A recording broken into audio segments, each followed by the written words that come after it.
Hey, so I've just completed my 80/20 new SimRig, and in the spirit of paying it forward, I wanted to kind of share some of the learnings and how I did it. There's a load of people online who put videos up on YouTube on how they did it, and I wanted to kind of pay it forward and share with you guys. Um, Forgive me because some of the videos I took on my phone, and being the numpty I am, I didn't have the phone held the right way. So apologies for that, but it's worth including them because there's a lot of good info in there. A couple of things I'll talk to, and they were kind of questions that I had. 80/20, it's this extruded aluminium or aluminum. Um, and T-nuts and this whole, like, how does it all go together. So I'll cover a little bit of that. I'll cover a bit of the design, how I actually did the CAD work with some free software called Maytec, I believe it's called. But we'll cover that, and then just a couple of the design challenges involved in getting everything together without kind of having all the equipment together when I did the design. Um, so we'll cover that, and then just my sort of first impressions. Actually, one last thing, I did change my wheel, so I got a Fanatec DD1 and a new Fanatec wheel as well. So a lot of the stuff had to come together for it all to work, which it did, and so hopefully it's helpful. Thanks, enjoy. Okay, so we're going to talk a little bit about the design phase of putting the sim ring together. There is a very helpful piece of software called Maytec. I'll put a link down below in the comments or just above the comments to the software, free software, which is great. And if you've ever used CAD software, it's a very lightweight version of it, of a CAD software. If you haven't used CAD software before, you'll be fine. It's actually fairly simple. So let's just switch to that and let you see what that looks like. So this is my design. Let's explain things a little bit. So the yellow piece there is just kind of a mock-up, if you like, of my DD1 and my steering wheel, or at least the steering column and the steering location, to give me a sense of where everything was. And so let me just show you briefly how this works. So it's designed to have different extrusions, and if you can see where the mouse is there, I can tell it how long something needs to be. So there you go. I can also, if I click on it, I can learn things about it. Right? So if I look on the right here, I have it set up for millimeters right now. I can see the millimeters. I can change the type. So my frame rails, for example, are 40 by 120. So there you go. I've just changed that. I can move it. If I right click on it, I can rotate it. So we can do lots of different things like that. So it's how it works. You can drag it, you can move it around. So to get a look at different angles, it'll tell you when things excuse me, aren't lining up. It's got a bunch of excuse me, a bunch of different accessories and things. So let's see if we can have a look. So you can O-rings and doors and handles, and most important thing probably for us is gussets. So gussets various sizes there. So really helpful in terms of kind of designing or working out what your design needs to be. So very helpful in that regard. So just maybe to walk you through a couple of things. So as I said, we can pick any element of our design and work out what it is. So it's got our dimensions there and the actual the size of the extrusion. You can add a name into it, which is actually really helpful for when you're ordering stuff. So once you've played around with all of that and you like your design, you want to get your bill of materials. So if you can see that, you click bill of materials, it will create for you everything you want. So it'll give you different views, if you like, of everything. But the most important thing it does is actually list out all the components you need to buy, which is super helpful.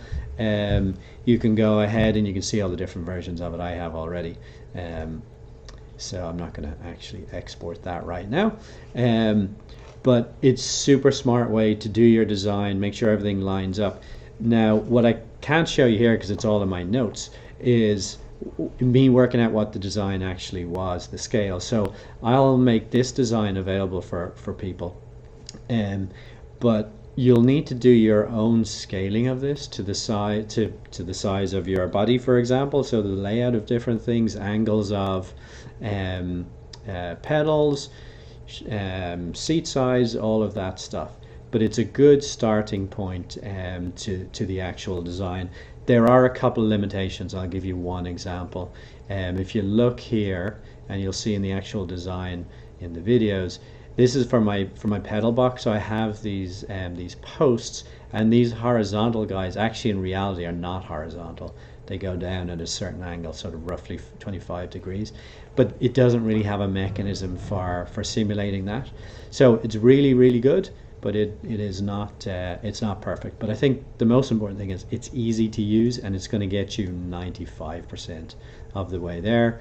And bonus is it's free.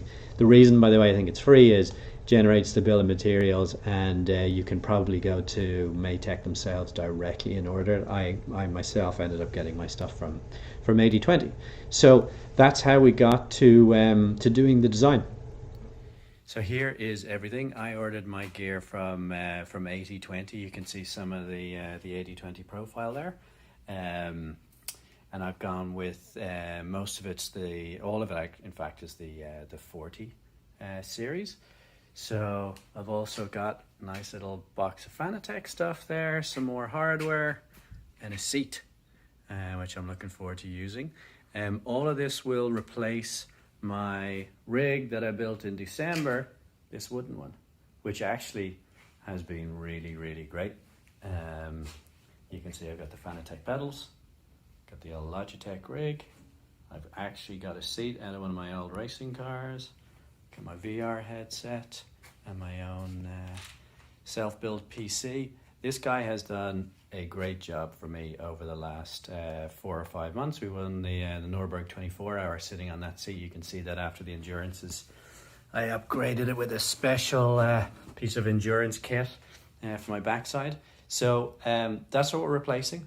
The idea here is really to get something more rigid, obviously with the metal, and decided to upgrade to the Fanatec, so saved up for a while for that. And then the other part is just kind of, it's intriguing, fun, exciting to design your own thing. So we'll see how it all comes together. Okay, so I have taken out everything out of the boxes and kind of gone through the bill of materials to see that everything is there. I think it is. Okay, so here's most of the stuff just laid out so I can kind of understand it. So let's talk about just the different sizes for a second. So this is 40 series, which I believe means 40 mil by 40 mil, which is a square. So everything is 40 series, meaning you can see this one, the width is 40 mil, but the height is different. So all of this stuff along here is 40 by 40, but you'll see we have different for the main rails. I chose 40 by 120. What else have I got in here? Here's some 40 by 80 as well for the seat posts. Some 40 by 120 for the mounting for the DD1. Okay, so here's some of the hardware. Here, for example, are mounting brackets, 90-degree mounting brackets, 2 holes. And here's some of the fabled T-nuts, right? So that's actually slides in here. And then we'll see. Won't be able to do this with one hand particularly well, but the Allen bolt sticks out there. So for example, I can go through this mounting bracket. I'll probably do one-handed, but I think you get the idea, right? So that's kind of the basis of getting it all put together. So what I need to do now is actually start roughing up some of this stuff, start putting it together to get a rough idea of where it is and to make sure that I have all the hardware I need.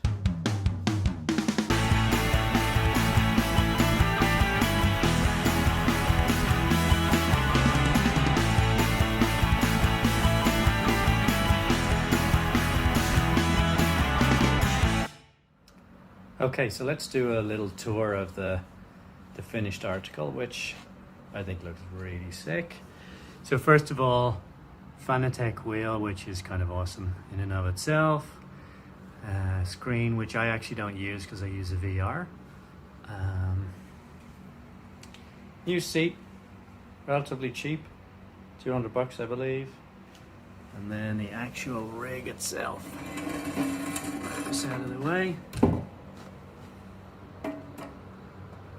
So I went with the 40 by 120 for the frame rails, but a little bit of a tour. You see it's pretty solid. Using my existing Fanatec pedals. You'll see I had to make one adjustment here in my design, and so I need to replace this with some 80/20. This wasn't strong enough to hold the pedal force and the brakes. My existing PC. See just the back of the setup. So let me talk about some of the design stuff. So I managed to get the screen and the wheel on the same posts. So maybe let's work backward from the steering wheel to work it out. Okay, so from here's the DD1 setup. I got these bad boys online. I think it was Open SimRig, relatively inexpensive. And then just to give you a sense of how I ended up mounting them. So this is the way that they recommend mounting those plates.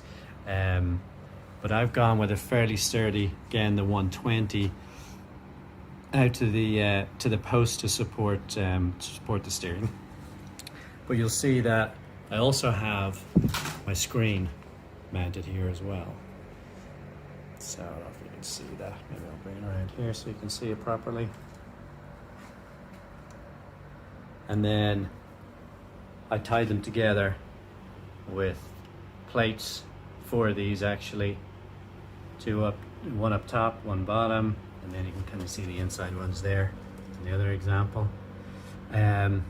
So what I like about that is I was able to go for the narrower, just the 40 by 40 for the screen, which just means less weight, which is and less expensive, to be honest with you, because it begins to add up when you add in all of this stuff. So that is super solid. It's kind of nice. Some people had recommended having the screen posts completely separate from the rig, but I didn't like that idea. I wanted it all together. So that has worked out really well. And the nice thing about it is plenty of adjustment in here. You can see this guy. I can move this whole thing closer if I want to get the wheel closer, or in fact, I could simply slide all of this back away from the seat if I wanted to do that. So, and then worst case, if I really needed big separation between the screen and the steering wheel, I could actually not have these tied together and move it back.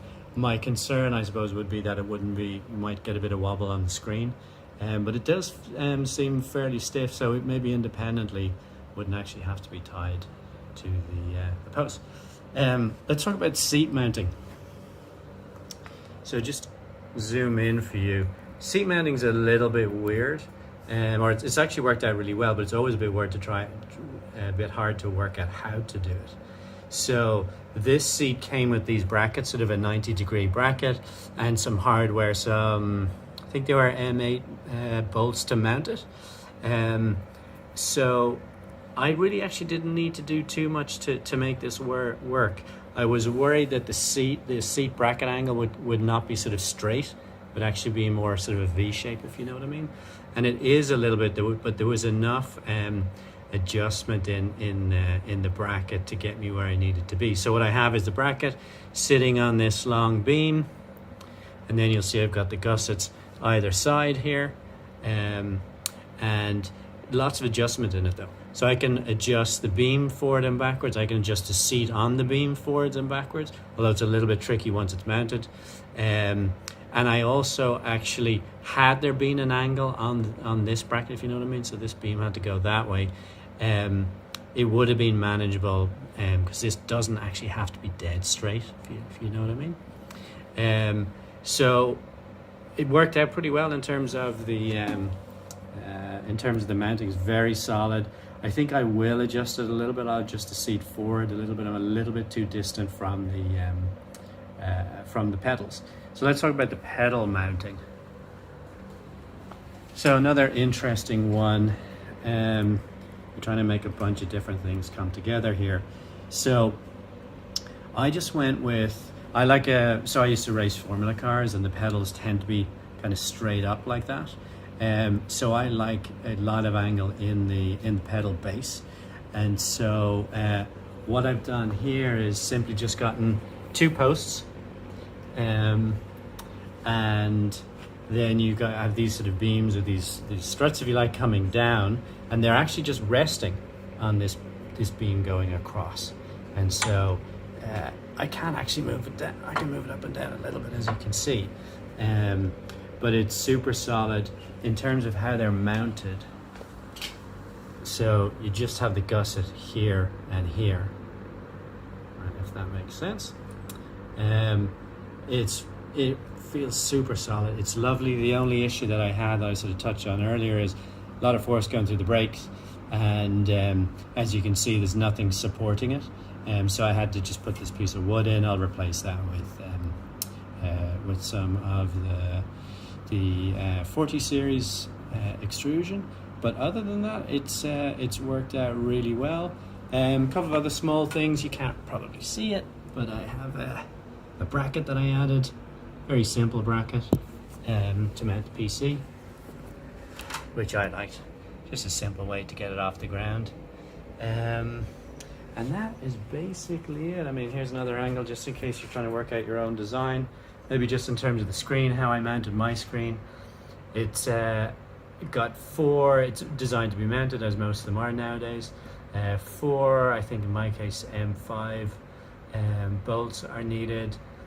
They're 100 mil apart in a square. And so again, with the extrusion, there's plenty of adjustment.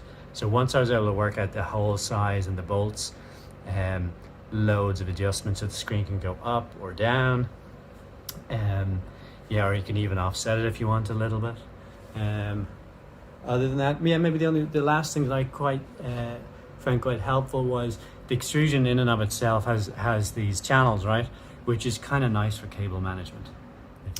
Okay, so hopefully that was helpful. Genuinely, I'm trying to help other folks out because I've learned a lot from others. If you have questions, stick them in the comments. I'll be happy to answer any questions and hopefully help you on your way to building your own rig. And I suppose stay tuned. I've got some other content that I'll be putting up shortly. To give you a hint, we won our first endurance race as a team on the Nürburgring 24 hour. And again, I learned a lot of stuff kind of prepping for that and getting us all set up. So I'm going to do a little bit of content on that. All right, see you around. Bye.